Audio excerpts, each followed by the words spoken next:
Greetings, Mavericks and new viewers.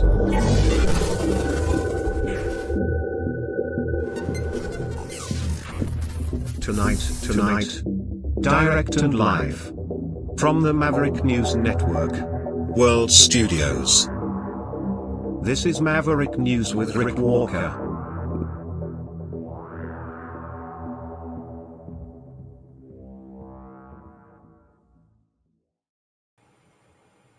Welcome back, everyone. Great to have everybody here. The United States, breaking news, has just lost its AAA credit rating. We'll tell you what's going on with that and what it means. Some celebrities in the news. Justin Bieber breaking his silence on the Diddy sex allegations. We'll tell you what's going on with that. And cow chaos on the highways. Yesterday we're talking about ostriches. Today it's cows. Stay with me. There's a lot to share with you tonight.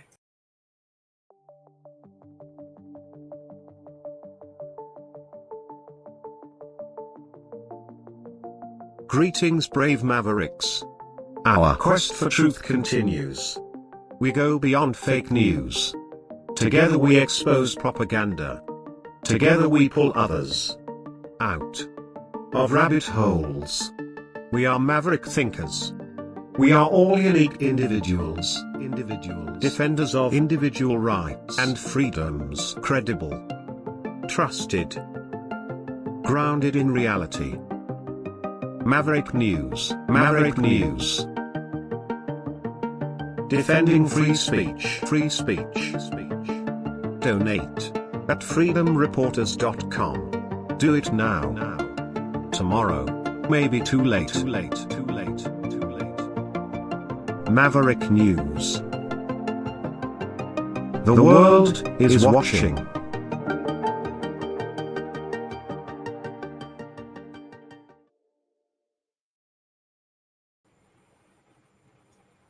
Okay, let me agencies. pull this down here. Hang on a second. Okay. So I just said the U.S. credit rating downgraded by.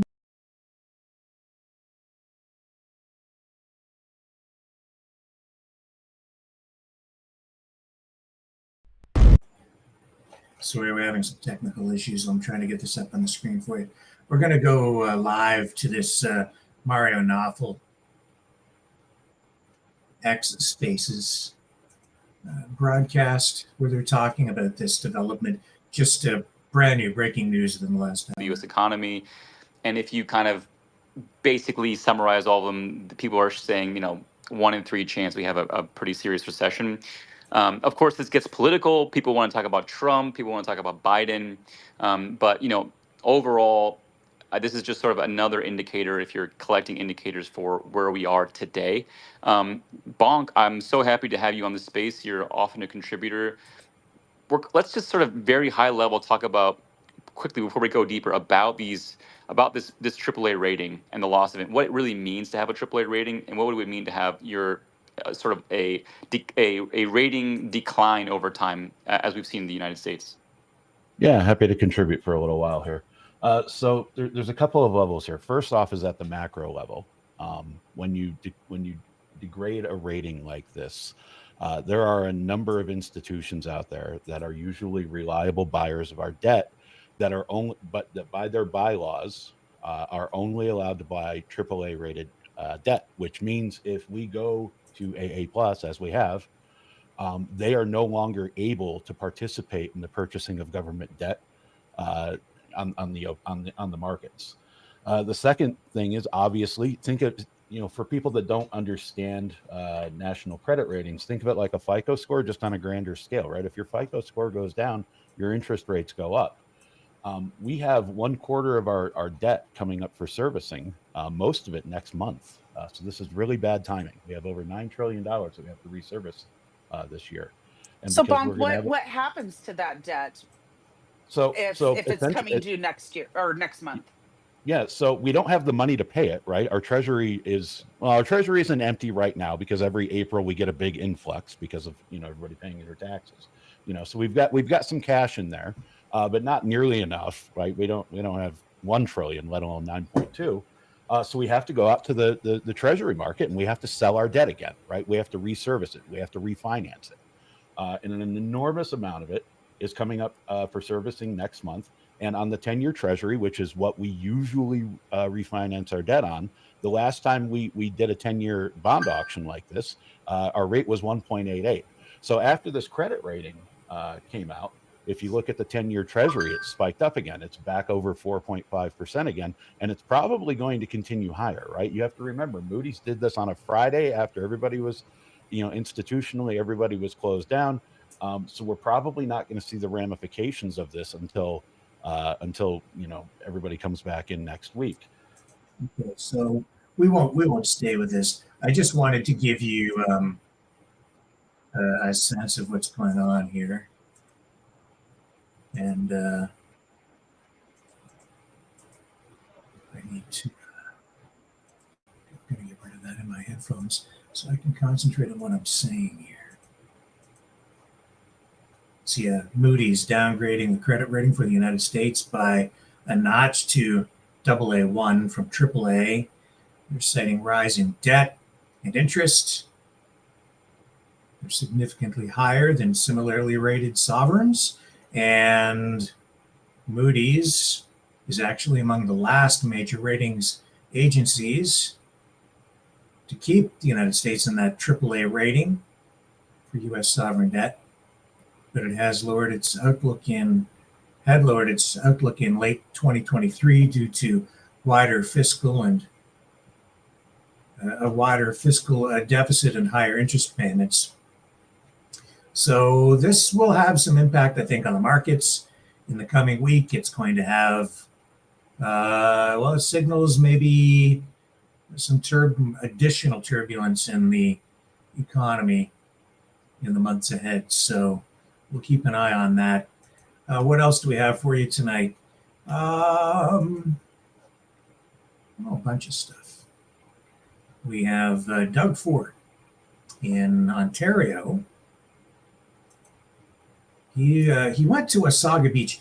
Beautiful summer day. Who says a politician's job isn't a day at the beach? Well, today it was for Doug Ford. He went to Wasaga Beach in Ontario to commit $38 million to a revitalization project there for the Wasaga Beach tourism industry.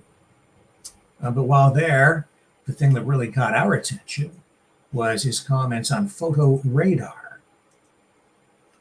So let me just bring this up here. Photo radar, always kind of an issue that, I don't know. For me, it's an issue of freedom. And it seems that's also the case for Premier Ford, who says that municipalities really have been using it as a cash grab. Some of them in particular, I think in Toronto. He doesn't seem to like it. I don't like it either. It's like spying. And so he is making some changes. And he wants to put up a bunch of signs to let drivers know when they are entering an area where there is photo radar, so that people have, I guess, fair warning, and it's not being used as sort of a gotcha thing, right? Big Brother not just watching but penalizing you if you're going even just a little bit over the speed limit. So some people have different views, but I'm kind of in alignment, and this is me editorializing. I'm in alignment with Premier Ford here, because if the priority is truly safety, then the objective shouldn't be to just nail everybody for every little infraction, every little thing that you might do that isn't right to the letter of the law. Here's Doug Ford today at Wasaga Beach talking about this. Jamie from City TV, and this question is sent in to me by Alan Carter. The budget calls for more of the notifications for drivers for speed enforcement and red light cameras. Why? What more do they need to be aware of a speed trap? Well, some, not everyone, but the city's using it as their revenue source, and it's a little unfair. They hide them all over the place, and if you're going 10 kilometers an hour over, you're getting dinged. So it's a real revenue opposed to safety. I always want to make sure I differentiate between school zones. Everyone should be crawling through a school zone, but they're putting them all over the place, and they're creating endless amounts of money, and people aren't too happy when they get dinged for 10 kilometers over, 5 kilometers over. It's a revenue tool. So all we're saying is not to take them away. I don't like them, but let's put signs up. The whole purpose of a radar trap is to slow people down. So let's slow people down by putting big signs that there's a radar ahead, and we'll go from there. That bee's going to go in my mouth any second here. Yes. All right. Oh no, not again. Almost. No. I dinged myself bad shaving this morning, man. That thing wouldn't stop bleeding on the side. But Jamie, you're itching to get on that beach. I know, with your. So, the other story today that really making headlines is this whole thing with Justin Bieber. He has released a statement on the Sean Diddy sex allegations.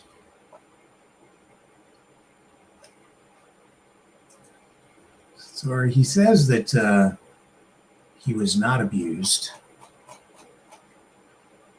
by Sean Diddy. Let's see if I can get you a headline on this. A lot of speculation, right, about what's been going on. He's really been silent. Here we go. I'll show you this one. So here's Yahoo News. It's all over the place today. I don't really like to cover a lot of celebrity stuff, but this one's making obviously international headlines because the case has been so high profile. Here it is. Justin Bieber breaks silence on Diddy victim allegations as rapper stands trial for sex trafficking. It's an ad. So here's the headline. Justin Bieber is broken to silence amid speculation circulating online that he was a victim of Sean Diddy Coombs, the rapper currently facing federal sex trafficking charges in New York. So he made this statement to TMZ. It's coming from a representative for Bieber, and he has addressed the online comment and said, quote, although Justin is not among Sean Coombs' victims, there are individuals who are genuinely harmed by him, adding, shifting focus away from this reality detracts from the justice these victims rightfully deserve.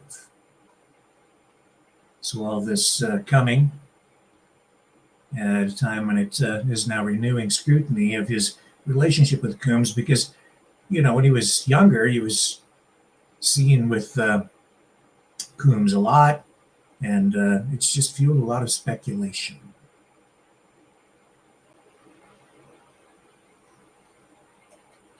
And honestly, I don't know that this will change anything, because even though he's saying and that he's not a victim, if you even look at social media tonight, the rumors persist.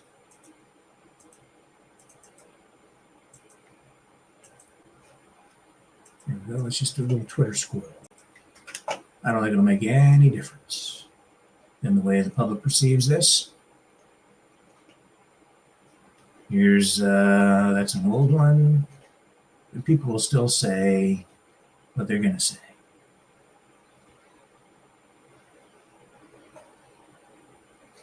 And it's all this old stuff kind of coming back up again. So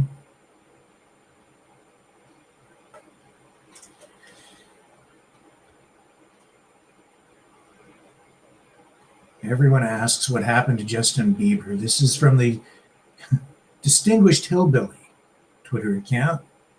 Diddy, what happened to Justin Bieber? He was handed over to Diddy at age 15 by his own parents, blah, blah, blah. So, of course, you see... And now what we're doing, we can't really disclose, but it's definitely a 15-year-old's dream.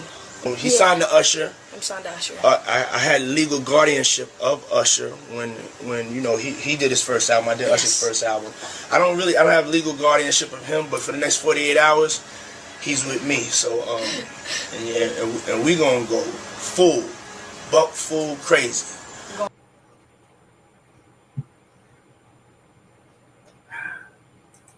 Wow.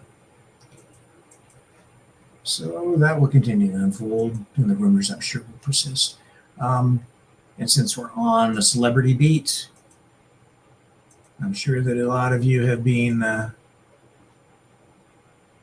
following what's been going on with Bruce Springsteen, right? He came out and had some pretty harsh words for President Trump. As a result, he's a lot of backlash today from that. I think this is the clip of him saying Trump is incompetent, etc. Here we go.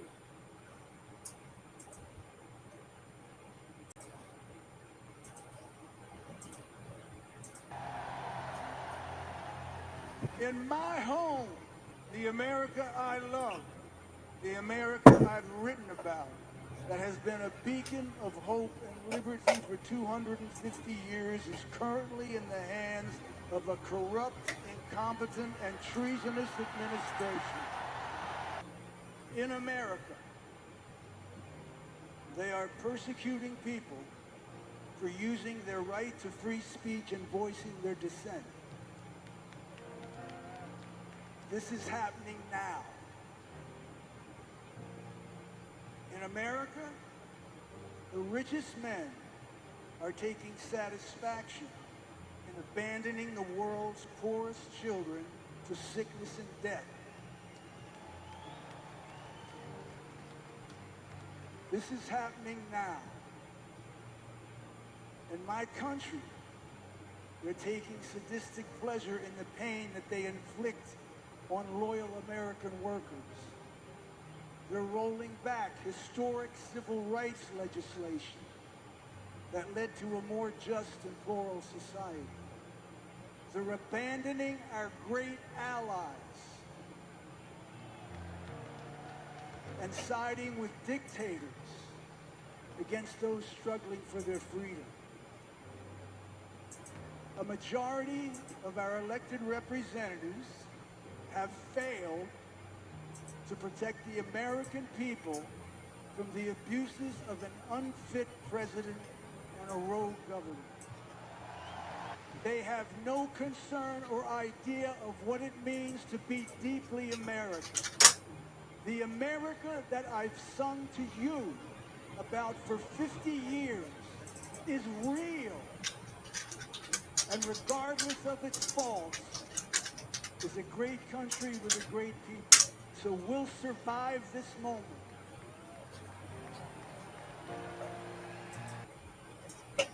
So that was Springsteen, and now here's Trump posting on Truth Social, of course.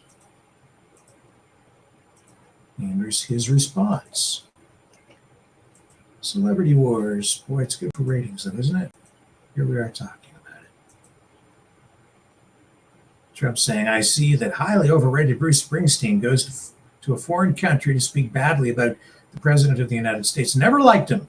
Never liked his music or his radical left politics. And importantly, he's not a talented guy. Just a pushy, obnoxious jerk, all in caps, who fervently supported crooked Joe Biden, a mentally incompetent fool, and our worst ever president who came close to destroying our country. If I wasn't elected, it would have been gone, all caps, by now. Sleepy Joe didn't have a clue as to what he was doing, but Springsteen is dumb as a rock and couldn't see what was going on. Or could he? Which is even worse. This dried out prune of a rocker. His skin is all atrophied, in brackets.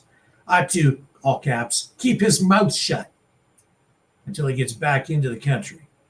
That's just standard fare, in quotation marks. Then we'll all see how it goes for him. Some of that doesn't even make sense to me, but that's what he said. Somebody's triggered. So that's what's going on with celebrities. So there was one other celebrity who just popped up in the news in the last day, at least. I think this was from yesterday, which I saw after we were off our broadcast. But of course, we were very focused on a single subject last night, and we didn't get too much of the other news. So I'll share this with you now. This is Jan Arden with a message to Alberta. If you have sensitive ears, you may want to cover them.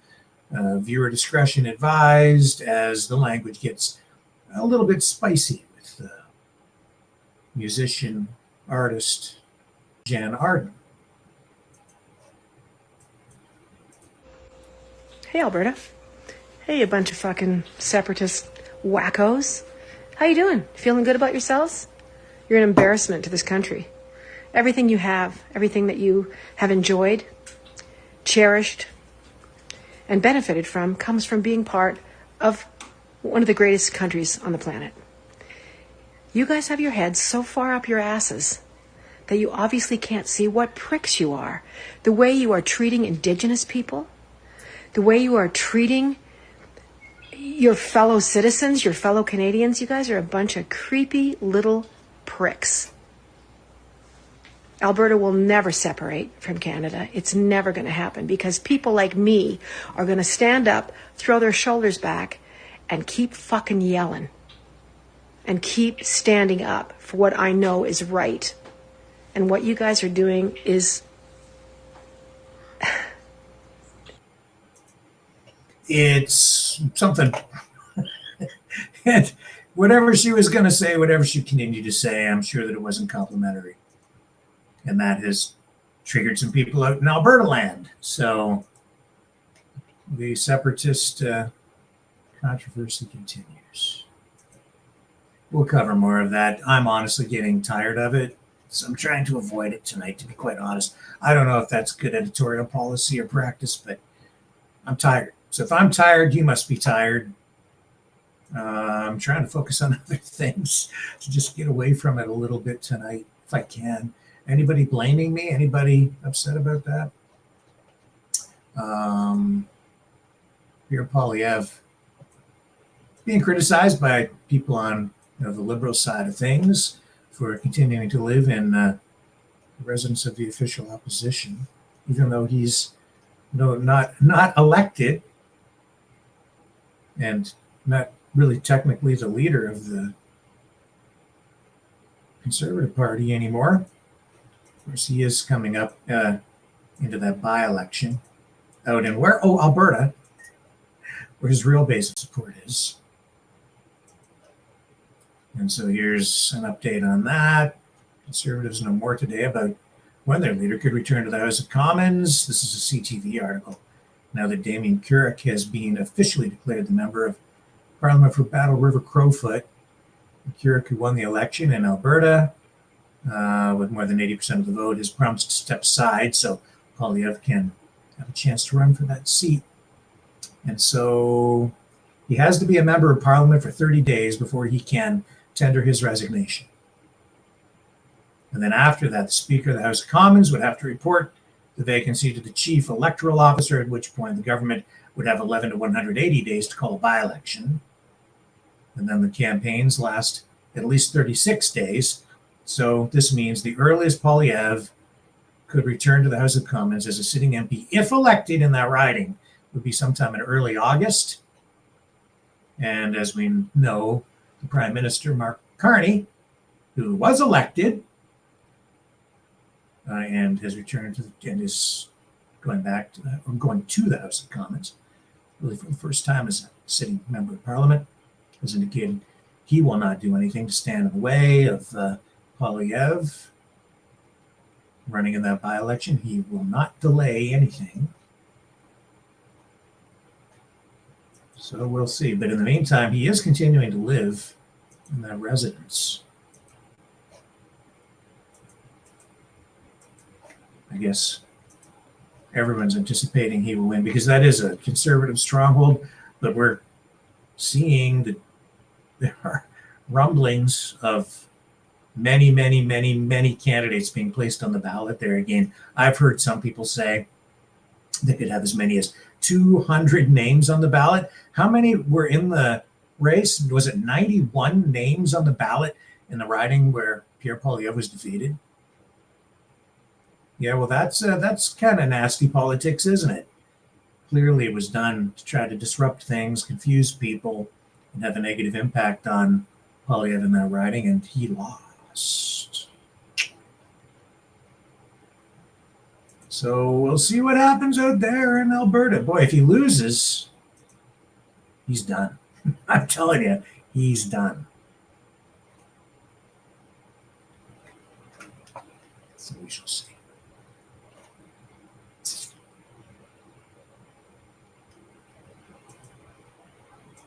I don't know, any thoughts in the chat on any of these stories here tonight? What are you guys thinking about the whole Justin Bieber thing? Yeah. Over here. Where's the content on this? There it is. Oh, my audio is canny. Oh, brother, I hate it when it does that. It's lost communication with the microphone. I will fix it right now. Thank you for letting me know in the chat.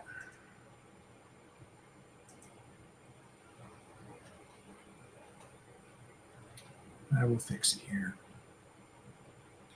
Computer stuff.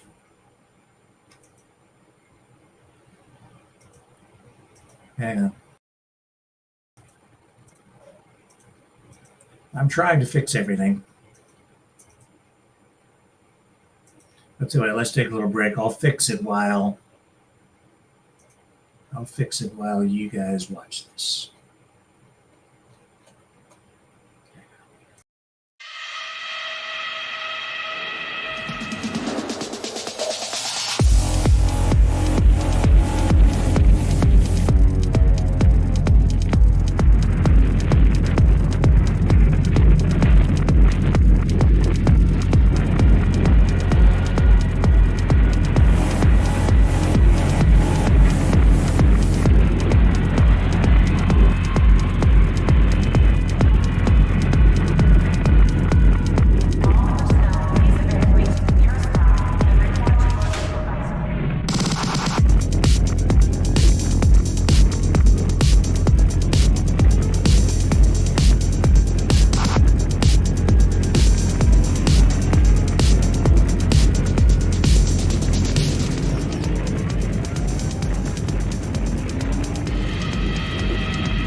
Maverick News.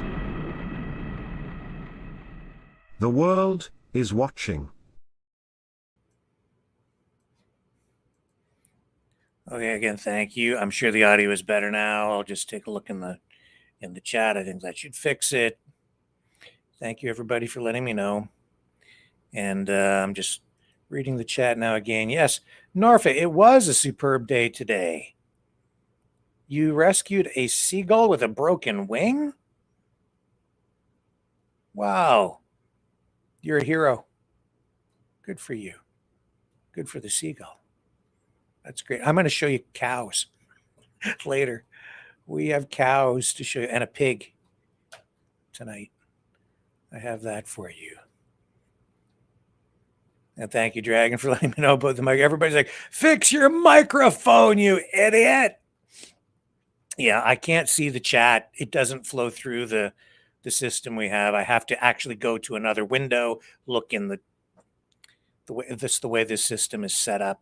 It used to feed through, doesn't anymore because we had to switch to this other more cost-effective option. So I just don't see the chat. I have to physically go. I'll try to find a way to rectify that days, weeks ahead.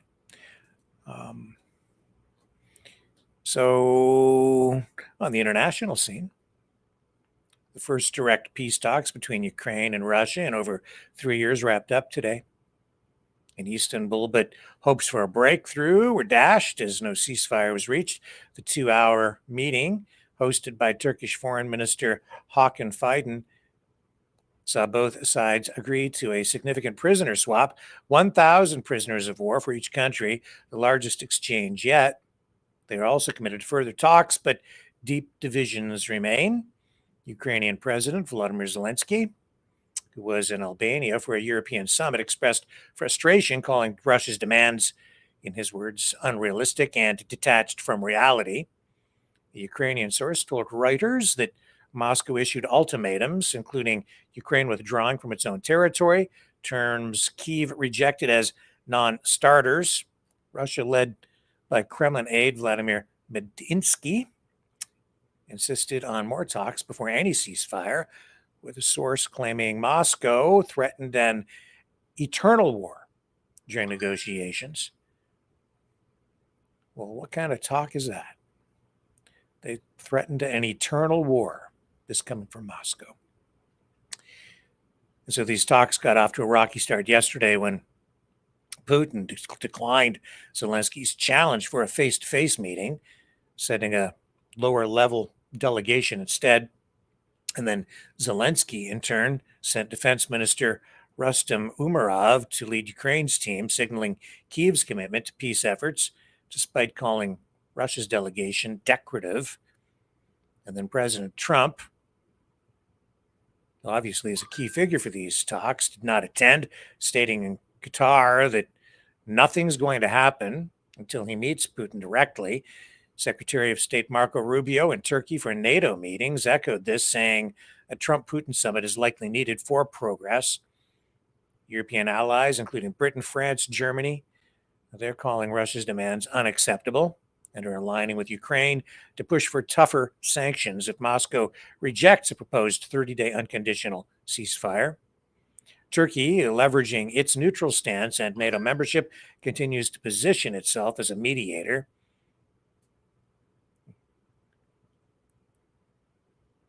President Erdogan of Turkey has emphasized the need for a ceasefire, with Turkish officials noting the talks as a step toward peace, even if symbolic.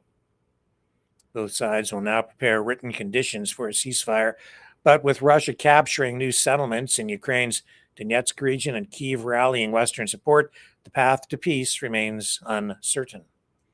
And really, from a diplomatic perspective, Zelensky has played this very well.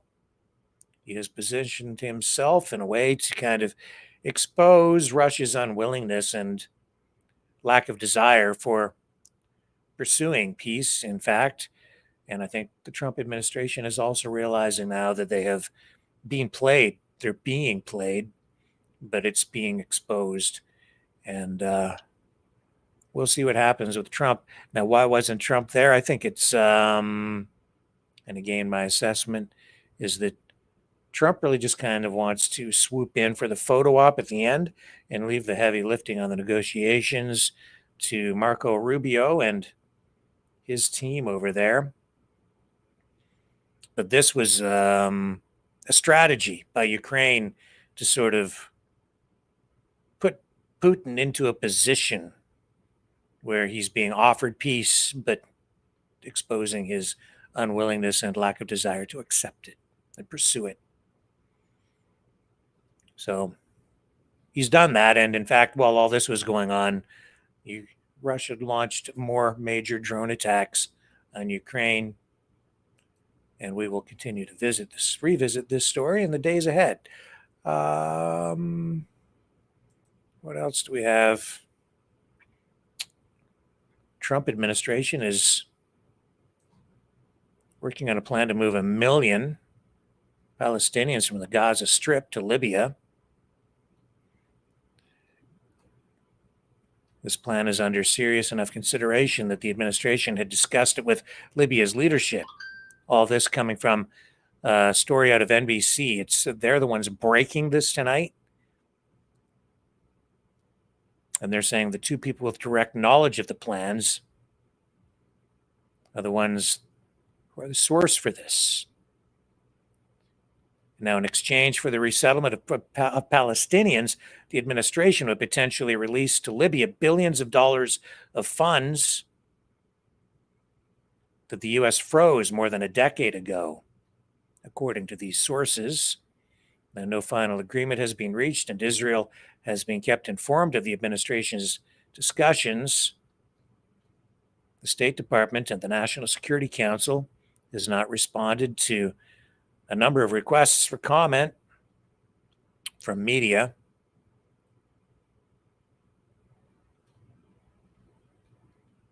And then there are also contradictory statements coming out saying that this may not be true, but this is what NBC is reporting tonight.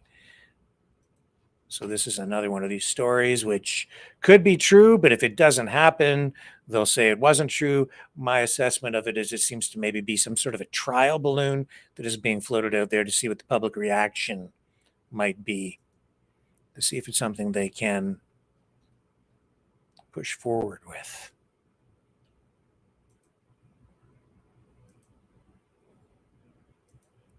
Any other comments in there? What do you think of the Sean Diddy Bieber thing tonight? Anybody?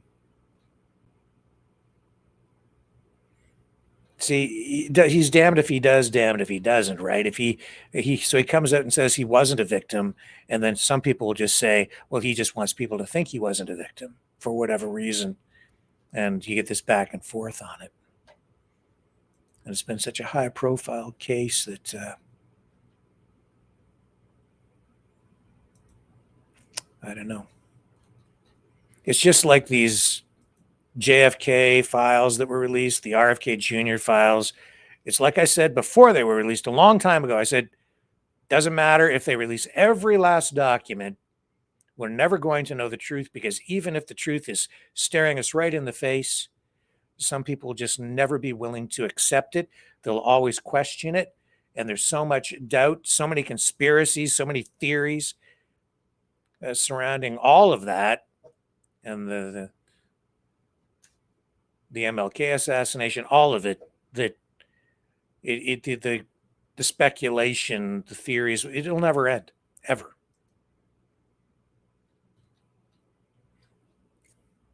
Never, never, never, ever can end. Let's take another quick break. There's more after.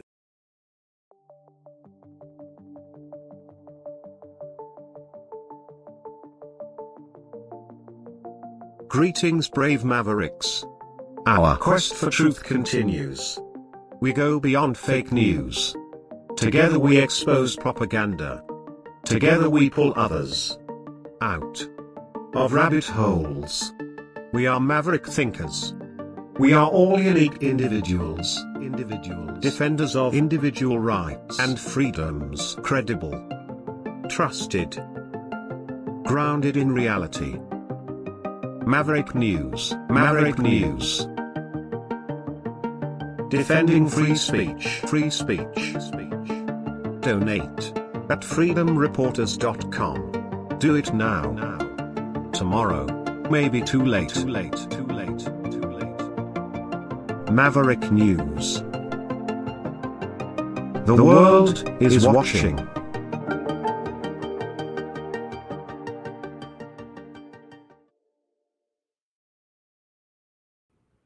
I'm just trying to figure out what I should show you next on here. It's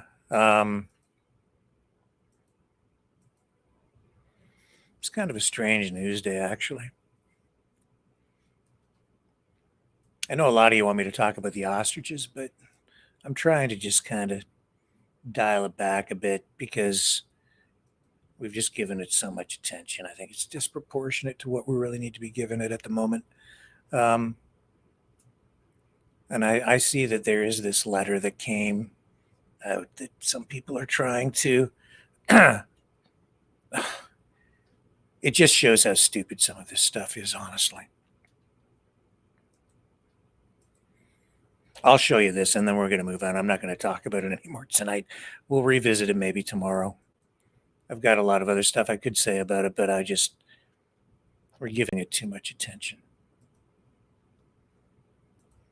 So I guess this was a letter being shared by some of the people out there at that Universal Ostrich farm from Agriculture and Agri-Food Canada, where there was a Freedom of Information request from Christine Massey. This comes from. And so the response to Ms. Massey from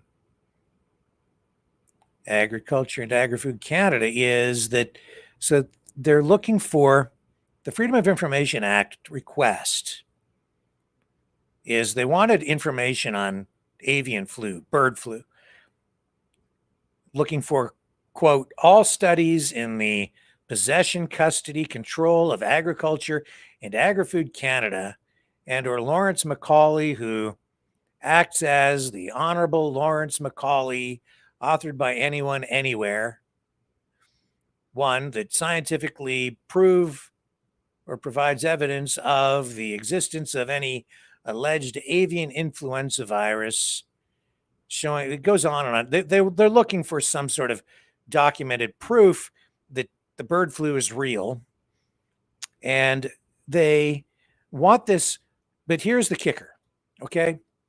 The request is for documentation between the time frame of January 1st, 1955 and March 12th, 2025.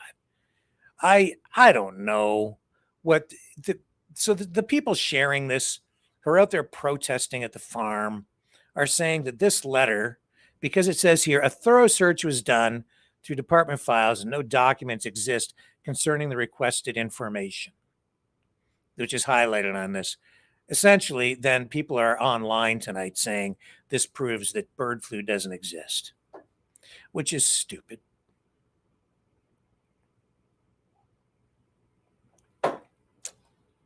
Of course it exists. If it didn't exist, they would. I'm so tired of this. I'm just tired of it. That letter is some stunt, and enough said. Bird flu is real.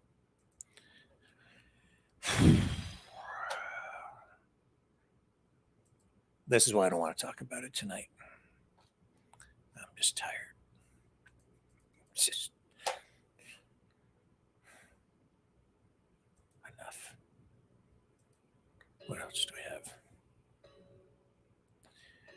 Hang on, phone call coming in. Let me take a break. I'll be right back.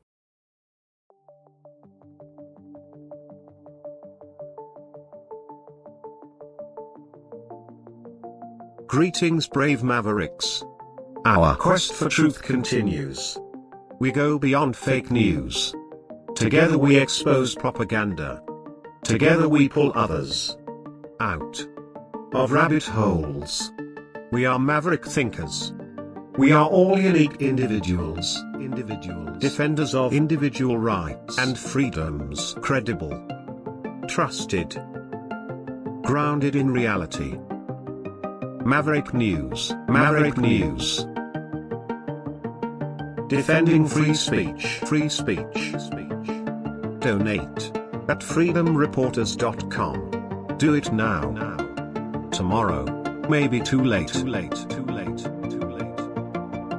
Maverick News.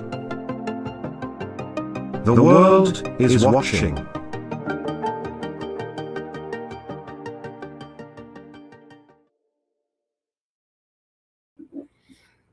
So, yeah, if you want to go follow the people who think that the bird flu doesn't exist, if those are your leaders, be my guest.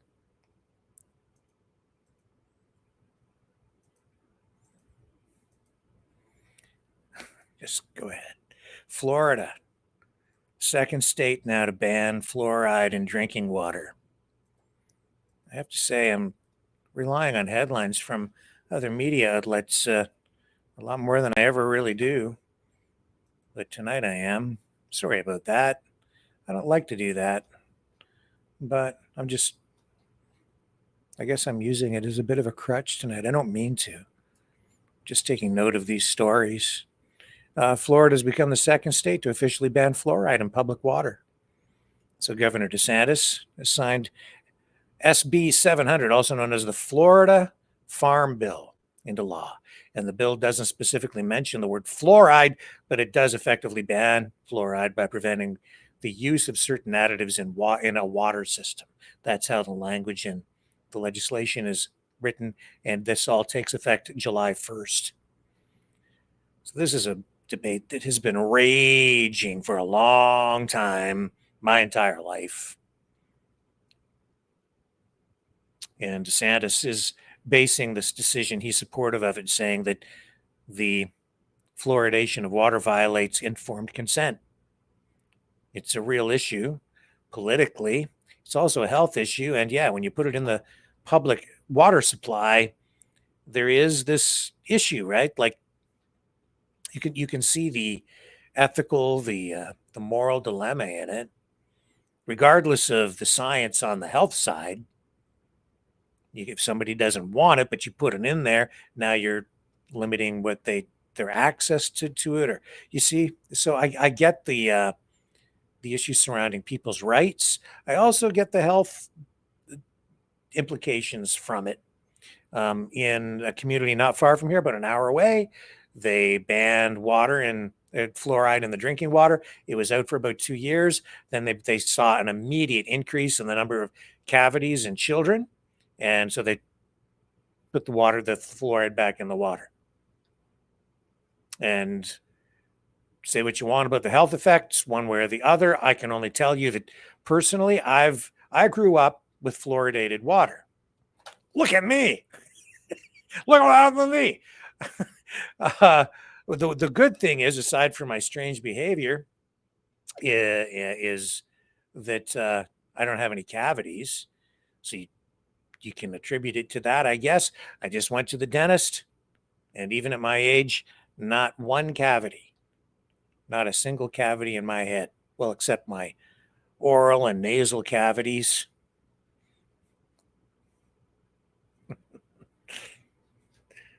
Like everybody has. But no cavities in my teeth.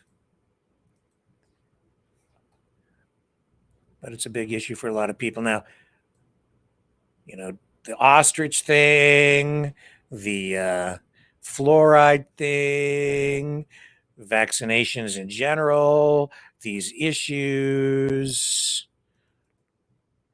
all about individual rights and freedoms versus public health and the greater good. It's a tug of war on when it comes to these issues. And then this week, we didn't really get to run this. I wanted to just at least mention it, so I'll do it tonight. RFK Jr. sort of found himself in what was this kind of a strange thing for him to say, but he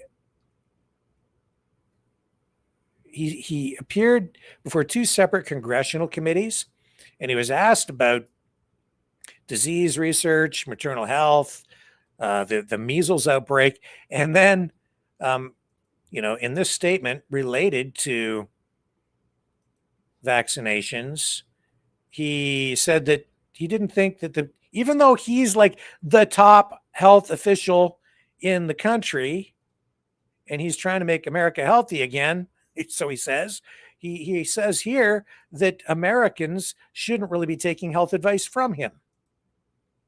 Which is there's some weird, public things that, in trying to get to know you, there's some public things that, make you somewhat of a conundrum to people like me, just trying to, understand.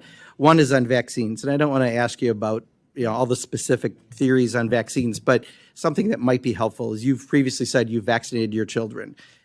Just because I think this is a helpful answer, and this isn't a gotcha, I promise.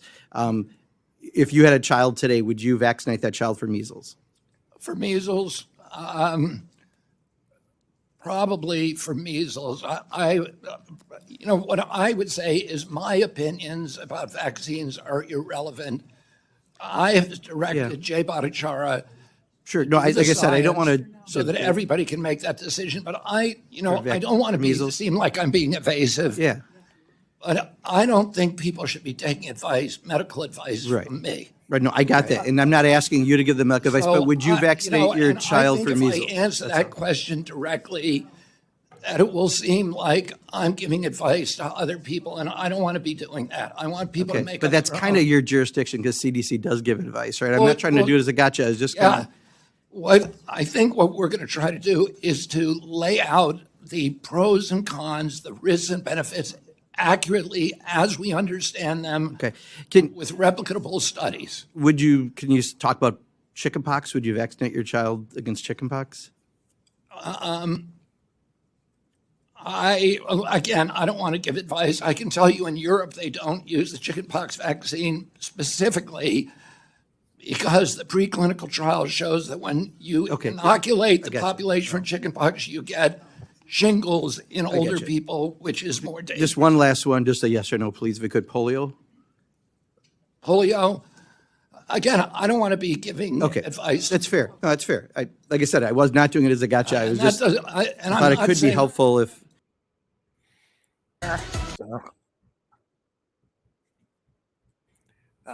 He is the Secretary of Health and Human Services.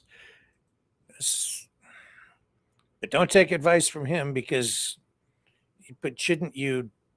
You see, I get what he's saying though, and I think that to some degree there's credit to be given there because he's acknowledging that he's not a doctor. So defer advice to come from an actual doctor maybe, and he's saying they're going to lay out the information and let people decide for themselves. So that's fine, and he's leaving a lot of that in the hands of Dr. Jay Bhattacharya, who probably would be better suited to be in the position that Kennedy is in my view. But such is the case with politics. You hire these politicians and then they get into these, well, in Canada, like a cabinet position or Kennedy in his position, and they're not experts. They're not even sometimes trained for the jobs they're given, or sometimes as patronage appointments. Just look at what happened with Chrystia Freeland. She doesn't own a car, and she's the Minister of Transportation now, formerly the Finance Minister. So they move between these roles. And as I said, well, maybe, she does have a driver's license because she got caught speeding in that rental car. That was about 2 years ago. I think she was doing about 30 or 40 kilometers an hour over the limit. And I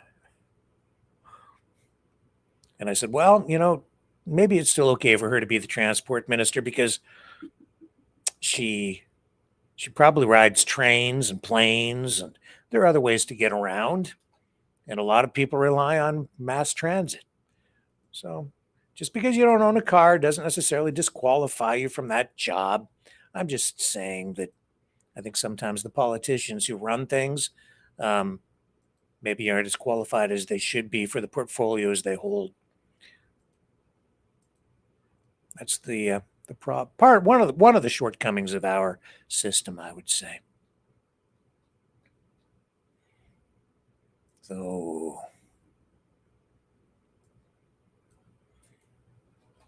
okay, let me just see what else we have. Don't worry, we're going to get to the cows and we're going to get to the pig. I know you just want to skip. You just want to skip right to the good stuff. But give me a break. We've got to get, it's like you don't get the dessert until you eat all your veggies. We're almost there. Be patient.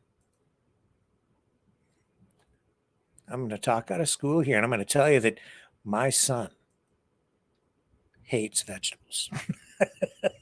Even now, when he was young, I don't know, this is just me talking now, just sharing.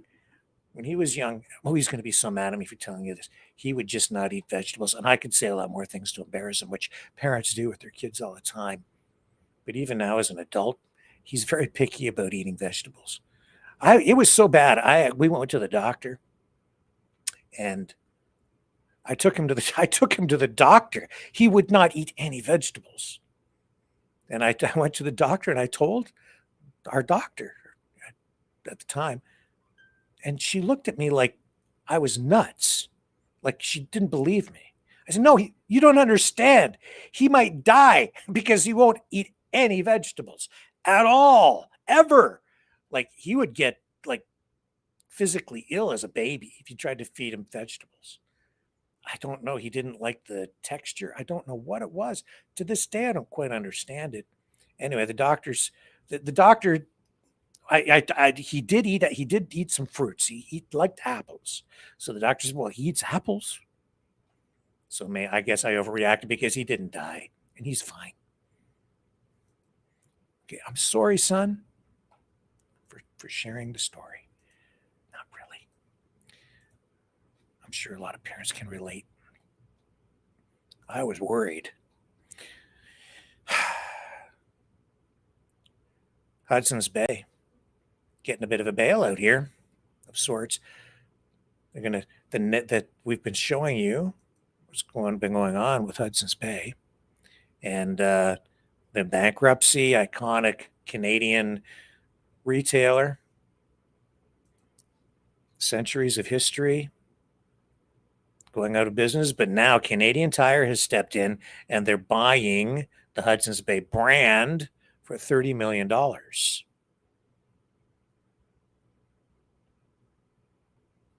So it includes the whole Hudson's Bay brand, and they get to use their multicolored stripes motif, the Hudson's Bay coat of arms, and all the other brand trademarks.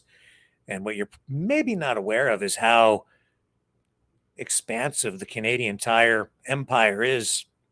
They own a lot of retail outlets in this country: Sport Check, Party City, Mark's Work Warehouse, Pro Hockey Life, and they have something like 1,700 stores across Canada, making them one of the largest retail outlets in the entire country by far. They also get some houseware brands as part of this. Gluckstein, I'm not even familiar with that. Distinctly Home. I haven't shopped at a Hudson's Bay store in years because there isn't one in my town. I used to shop there once in a while when I lived in London. They get an apparel line called Hudson North. And Canadian Tire executives are saying that it's disheartening to witness the bankruptcy of Hudson's Bay, but I guess that the acquisition of Hudson's Bay is seen by some as being not just strategic, but also patriotic, to have Canadian Tire absorb and purchase the HBC brands. So we'll see what's ultimately done with that. And as part of, the Hudson's Bay failure over the last number of years, we've seen them try to resurrect that Zellers brand within Hudson's Bay stores. That was like a big discount retailer that I'm sure all of you out there are probably familiar with. Zellers, sort of a Canadian equivalent of Walmart. And with the introduction of Walmart into our marketplace, Zellers went bye-bye. Kmart, too. For years, Kmart was part of the Canadian retail landscape. And that was back when I had, many, many years ago, when I had hobby stores selling like plastic model kits, games, toys, things like that. And also the video stores attached to that. Back in the day, and the CEO of Kmart came out with a statement in those days saying there was nothing. What was he said? There's nothing wrong with the economy unless you're trying to sell something to a Canadian. And shortly after that, Kmart pulled out of Canada altogether. But they were tough to deal with because if you're an independent retailer in this country, I'll never do it again with a bricks and mortar store, because I learned my lessons the hard way on the retail front. And I can share this with you. I understand how difficult it is even for these major brands today, because they're up against the same kinds of economic forces that I, as a small, just an independent small retail outlet, a hobby store, what I was up against with them, they're now up against with big box retailers like Costco, Walmart, Amazon, because plastic model kits, they would buy them even from our suppliers for this, sometimes below our cost. They'd sell them in their stores for the same price that our wholesale cost would be. So you had to be very strategic in what you bought, pick up brands and things that they wouldn't carry in those major retail outlets, but the big iconic like plastic model kits, which were still popular back in those days, like Revell and AMT, which you may recall, those things. They would buy them up in massive quantities and then blow them out really, really cheap. But they would only have selected ones, but it would destroy the price integrity of the product. So people would come in and you'd be trying to sell a plastic model kit for, say, $15. And because the majors would pick them up in massive quantities in bulk, but only buy like maybe, 10 different ones instead of like the full lineup, that people would be able to buy them in the big retail outlets for like $7.99. And then they come into your store and they say, well, why is yours $15? Well, it's a different model kit. But people wouldn't understand. So it was very destructive. But such is life in a retail environment. And now it's kind of, it goes around, comes around. You remember Blockbuster video stores?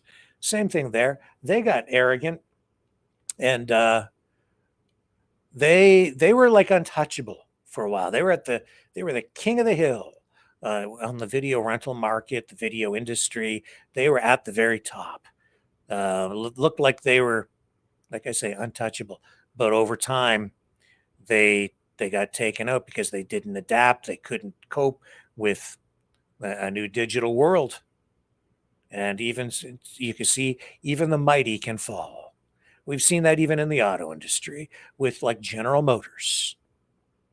They went bankrupt and had to get bailed out. And they were at one time one of the biggest, if not the biggest, corporation in the world. So this the huge company, American brand, America based. And over time, these companies became globalized, multinational corporations. All the auto companies are, but even then, still went bankrupt and required a bailout. But that's because there's so many economic forces that come into play, things that you think about, things you don't think about, because it's like government regulations, unions coming in and putting pressure on companies looking for higher wages and benefits for their employees. And then you have government regulations and workers' compensation payments that you as an employer have to make. These are things that people don't really think about. And they are all things that factor into market forces. And that's why Doug Ford today finds himself under fire because of Honda's decision from a couple of days ago to postpone, delay, continued development of their electric vehicle plans in Ontario. It's a $15 billion project, and the federal and provincial governments have both committed massive amounts of money, about half of that, to help Honda produce this facility. Now it's been placed on hold. Doug Ford saying that it's because of Trump and his tariffs, or at least blaming Trump for this. He's under attack now. And I saw a commentary from a Toronto Sun columnist, not Brian Lilly, it's one of the other fellows, not as well known, criticizing Doug Ford, saying there's a little bit of truth in what he says, but it's not really true. But it is true because because it is Trump's fault. Even though, you see, it's not that the tariffs it's not just the tariffs that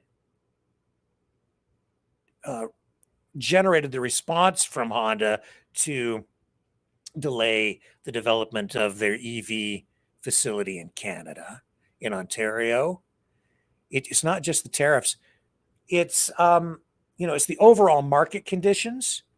And so the criticism against Ford is that the government shouldn't have been investing in this to begin with because the market demand isn't there. And the critics are citing electric vehicle sales in Canada over the past year, which have been in decline because the federal government subsidies to rebate consumers who purchase electric vehicles have ended, and so electric vehicle sales have actually declined in the past year. I think we only about 6,000 were sold, I think, in the last quarter or something like that. Anyway, it's only about 6% now of the total volume of sales nationally, which is about half of what it was in the previous quarter. So they're saying this proves that there isn't a market for electric vehicles. And I've been highly critical of the government push toward the electrification of the auto industry. But there's another element to this. You see, it isn't just that the market is organic at this point. You have to understand, too, that what the position Ford has been put in, and the federal government in Canada as well, is that we've had to follow what the U.S. government has been doing. And that was previously the Biden administration, which was all in on electric vehicles. So the Canadian government following suit because our industries have been so closely integrated and still are, Mr. Trump. So what goes in the US goes in Canada. If they're going that way in the United States, there really isn't much choice for Canada but to follow suit and play along. I don't agree with government trying to push market demand, but that has largely been what has been going on. But the point that I'm making is that there's another element to this. As Trump came in, we knew that if he got elected, he would dial back or tap the brakes on the electrification of the auto industry, and that's what he has done, even while promoting Teslas on the front lawn of the White House, which is entirely inappropriate. But that aside, he has tapped the brakes, slowed everything down. Then he brings in the tariffs. Then, everything he's doing is causing chaos in the markets. And then with the tariffs, he's changing his mind every few days. You don't know what's happening. 1 minute tariffs are on, the next minute they're half of what they were. Now they're back. Now there's a trade war. He's fighting with Trudeau. Then you were hearing all this stuff out of Ontario with the electricity, and it's just creating all this market chaos. And so even as this begins to settle down and we have this new prime minister and trade talks are about to begin and we're going to get into USMCA negotiations again, the truth of the matter is auto companies are not very likely, even though they may be making announcements to invest in the United States as a result of the tariffs. I don't think that it doesn't necessarily mean they're in the end going to follow through and build. And a lot of companies are still going to be reluctant to even make commitments, not just in the US, but also in Canada, because everything that's going on is creating chaos. That's why auto companies are now dialing back actual investment. Yeah, Donald, they're promising you that they're going to build these plants, but you've got to really ink the deals in detail and nail these things down. Now, to Ford's credit, this is something that was not mentioned in the editorial that I came across in the Toronto Sun. Ontario hasn't actually spent any money on this yet because they have performance guarantees built into these contracts with Honda and others. They vary from company to company, but the Honda doesn't get the taxpayer money until those plants are done and actually producing. And then they get government cash infused into what they're doing as the taxpayer commitment as part of their public-private cooperative deal. So it's a good thing you've got those provisions in there. Otherwise, we could have been taken to the cleaners. So far, though, really only ground preparatory work has been done on that facility. And so now it's just being basically placed on hold. The problem is, see, it isn't just the EV market. The problem is it's also affecting and will continue to affect sales of gasoline powered vehicles and production because of all the uncertainty out there. That's why Moody's tonight is downgrading the US credit rating. That's why we're seeing, as a result of that, additional concerns that a recession is just around the corner. And if you can't see that this is all because of Donald Trump, then you just, I guess, aren't really seeing what the true causes of things are and not really aware of how economics work. At the end of the day, you have to have some certainty and some degree of stability out there.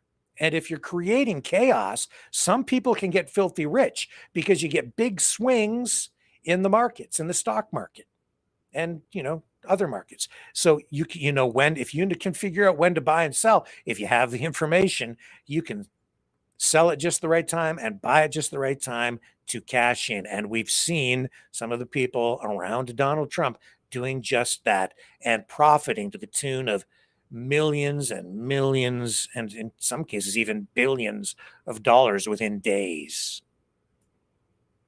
And that's why Bruce Springsteen stands up and says what he says, saying that the government is corrupt. And then Donald Trump just hitting back in a PR flash on Truth Social, hitting back at Springsteen. And it is chaotic, isn't it? It absolutely is. So I'm not happy about it because it's affecting Canadians in a very negative way. And frankly, the entire world. And we really do need to find a way to stabilize things. But I get the feeling, and I'm seeing signs that people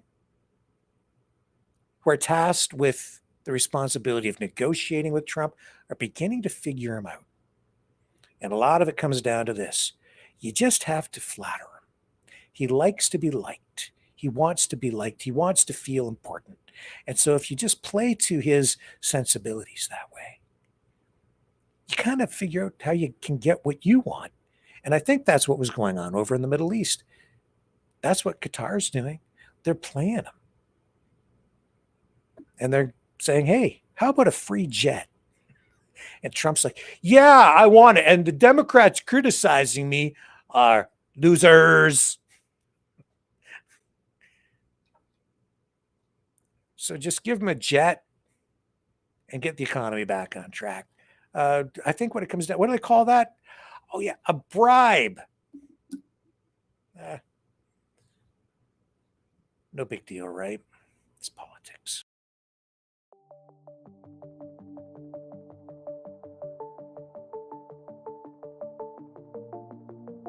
Greetings, brave Mavericks. Our quest for truth continues. We go beyond fake news. Together we expose propaganda. Together we pull others out of rabbit holes. We are maverick thinkers. We are all unique individuals, defenders of individual rights and freedoms, credible, trusted, grounded in reality. Maverick News, Maverick News. Defending free speech,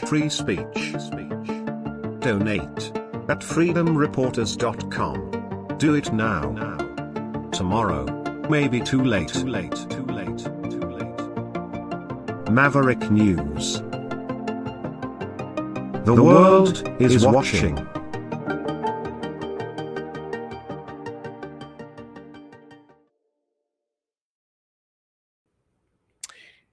And speaking of stability, there's a lot of talk about Mark Carney, the new prime minister, not tabling a budget.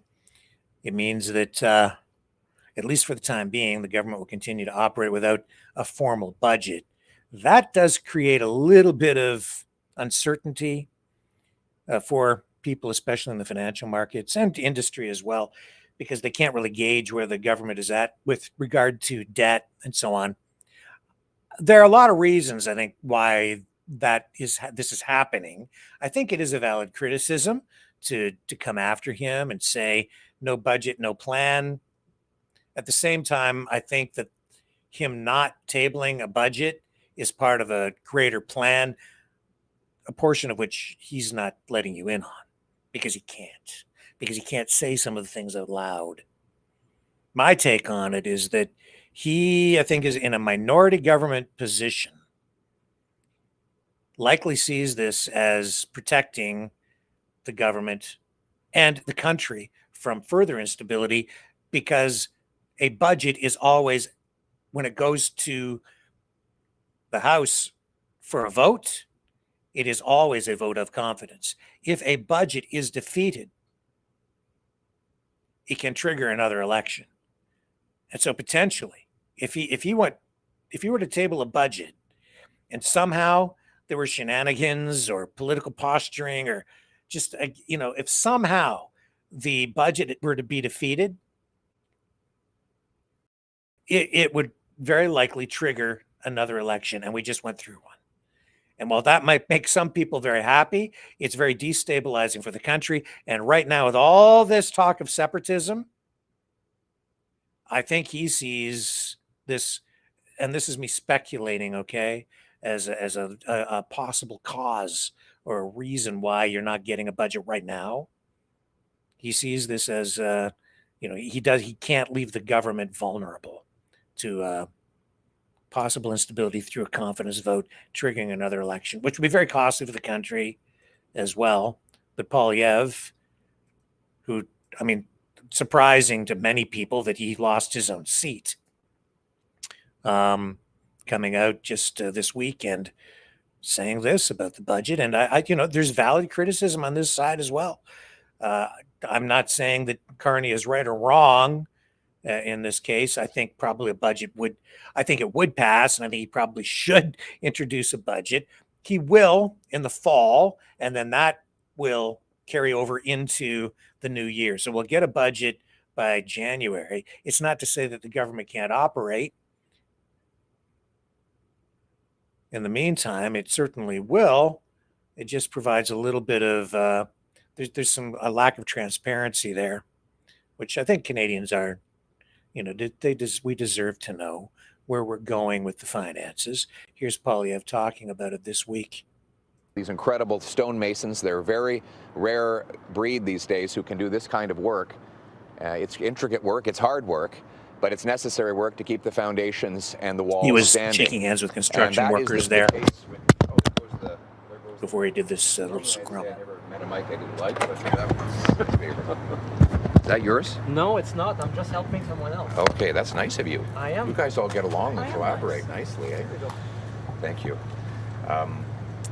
That's the kind of intricate, hard work that we have to do as parliamentarians to protect our economy, and that takes a plan. A plan to reverse the Liberal housing crisis, a plan to reverse the Liberal inflation crisis, a plan to reverse the Liberal jobs and economic growth crisis, a plan to stand up against American tariffs. And that plan always comes in the form of a budget. A budget determines and informs Canadians of the size of the debt and the deficit, of the future interest rate and inflation costs, of the tax policies that determine whether companies hire or fire employees, of the laws that allow us to or block us from building major infrastructure projects that will create jobs and make us more independent from the Americans who are threatening us with tariffs. Now, Mr. Carney said during the election campaign that he had a plan.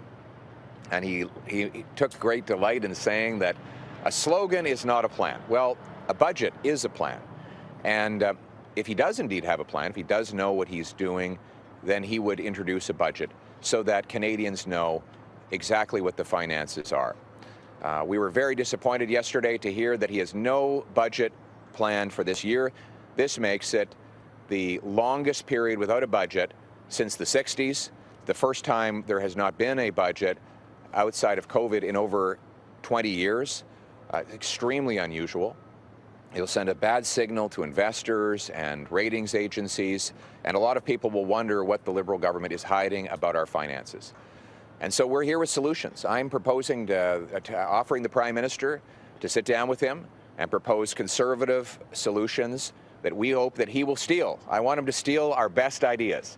That includes cutting the bureaucracy, consultants, foreign aid, and other wasteful spending to bring down deficits, inflation, and taxes. We want a real income tax cut that rewards hard work, axe the federal sales tax on new homes to promote more building and lower costs, and stand up against American tariffs with lower taxes on Canadian investment and by repealing all of the anti-energy policies like C-69, C-48, the energy cap, the electric vehicle mandate, and unleashing our resources so that we can become the richest country in the world. Now, these are ideas that conservatives are putting forward, but I'm happy to bring them right to the Prime Minister's desk and invite him to steal them and put them right in his platform. And if he does, then we will help get those passed before Canada Day. So let's work together, let's have a real plan, a real budget, and let's bring it home. Thank you very much. Juste m'aider après ça. Pour les Canadiens, ne pas avoir de budget, ça veut dire quoi vraiment? Ça veut dire que les dépenses sont peut-être hors de compte. We don't need to stick with that. You've got that's the important part from what he said this week, and some of you have probably seen the whole thing. And with that, let's take a little break. We're going to come back on the other side. Yeah, we're going to get to those cows and the pig. Stay with me.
Maverick News. The world is watching. Okay, here we are. I'm back. And what are we going to do? There's going to be a Maverick Midnight Matinee tonight. I've got a double feature of One Step Beyond for you. We've got The Devil's Laughter and another episode called Echo. So we'll get into that later. But I know you want the cows and you want the pig. So I'll show you. I'll share. So this is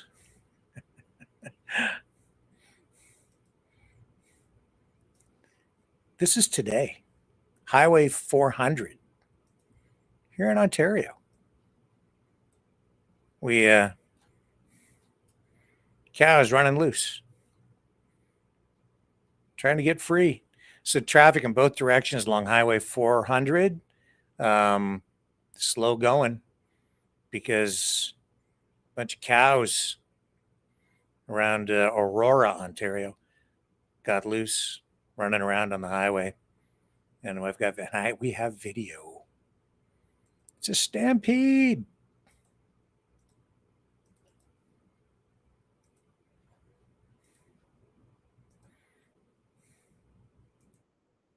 There we go.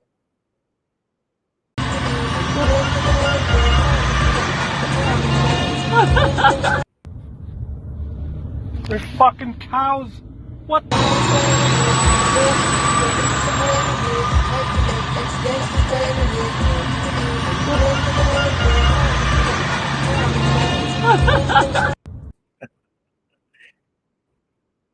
Yeah. I think we have more. I got the big too. Hang on. Yeah, that's that one. Is this the same one? Yeah. I'll bring it up for you here. I'm going to turn the audio down so I don't get the copyright strike on the music somebody put to it. There they go.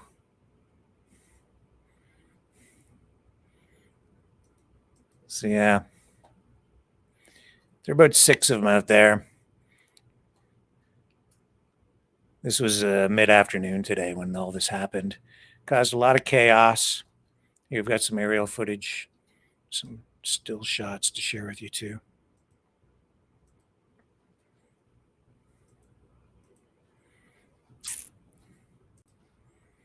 There we go. That's what it looked like from above. Cops trying to corral these cows. Cow chaos. There they are.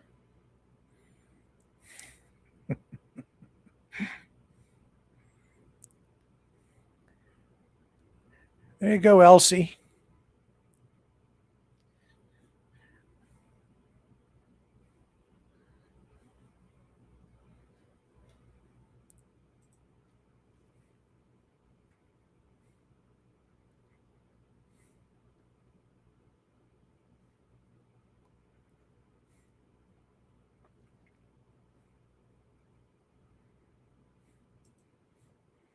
So there you have it. So not really clear even at this point exactly. I'm not sure how they escaped or where they came from, but if you're heading off to the cottage, keep an eye open for cows on the run. I think they've got them pretty much corralled now, so I think everything's getting back to normal up there. But cow chaos on Highway 400, and oh, here's more footage. This is, I think, from police. Because everybody loves the cows.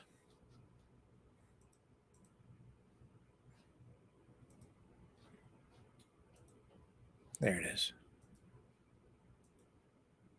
Bring it up. There he is. It's a standoff between a police officer and a cow.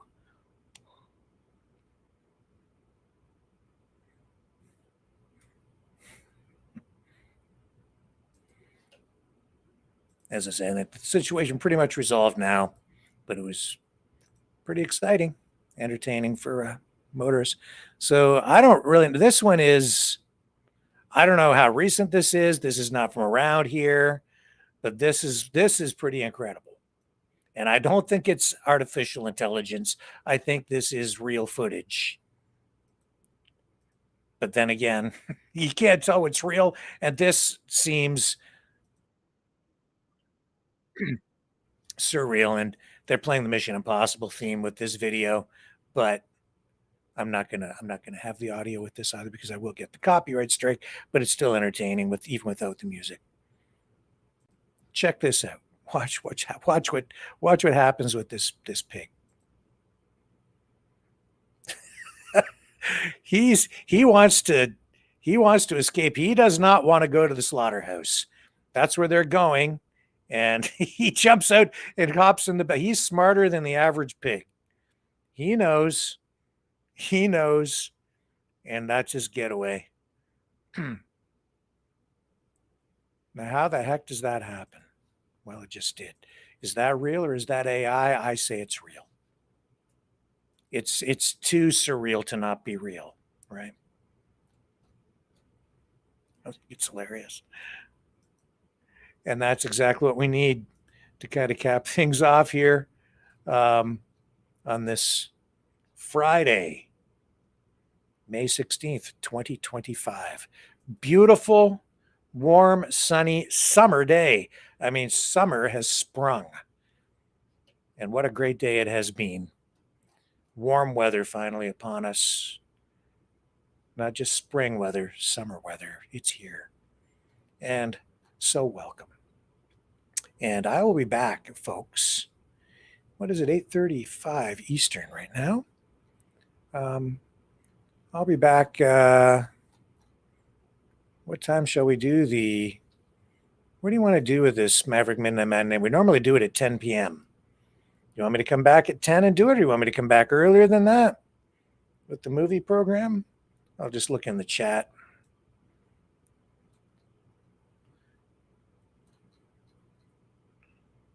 I'll give you a moment to catch up here.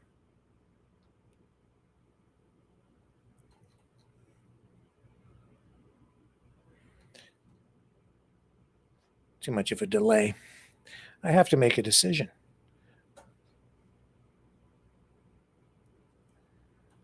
Good night, Norfa. Good night, Mavericks. Good night, everybody in the chat. Yeah.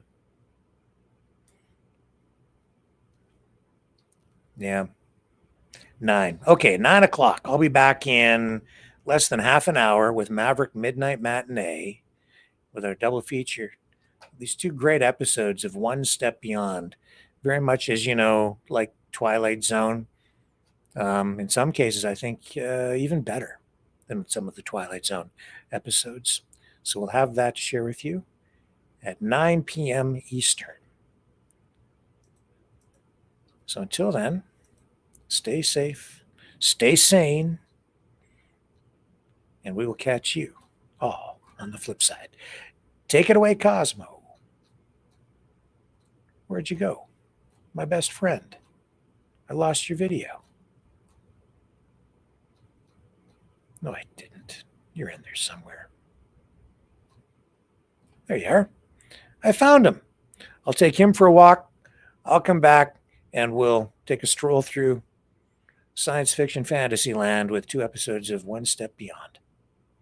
See you then. Thanks, everybody.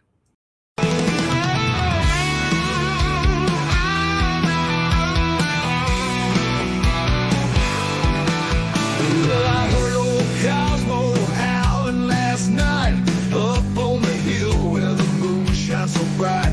He was singing a tune, lonesome dogs cry about freedom, running and touching the sky. If I leave here tomorrow, would you still remember me? Cosmo's free, running wild, wild as the wind can be. He's a free dog, he's a free dog, he's a free dog.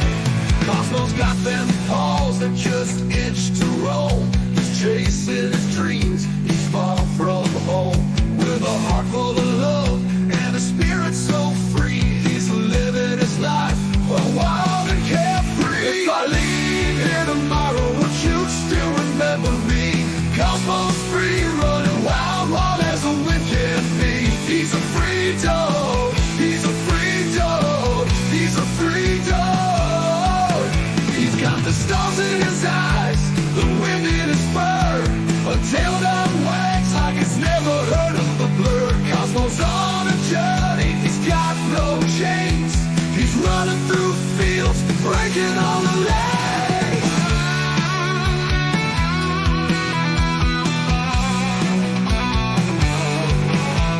Now the night's getting cold and the sky's turning gray, but Cosmo's still out there, he's miles away. He's not looking back, he's got his path to tread. With every step, he's leaving his path. If I leave here tomorrow, would you still remember me? Cosmo's free, running wild, wild as the wind can be. He's a free dog, he's a free dog, he's a free dog. So if you're feeling lost, just think of Cosmo's run. Remember his spirit, his freedom, his fun. And maybe one day, when you're feeling low, you'll find your own freedom and let your spirit go. If I leave here tomorrow, would you still remember me? Cosmo's free, running wild, wild as the wind can be. He's a free dog, he's a free dog, he's a free dog.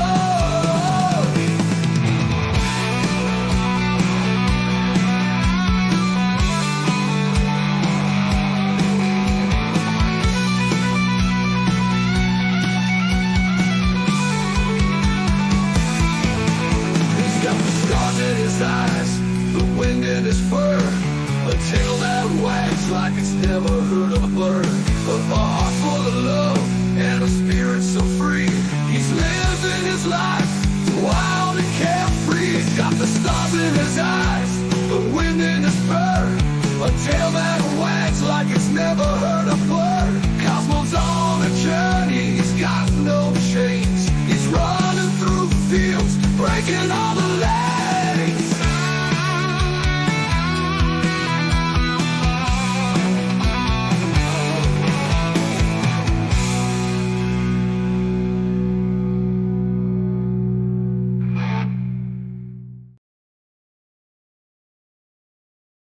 It started.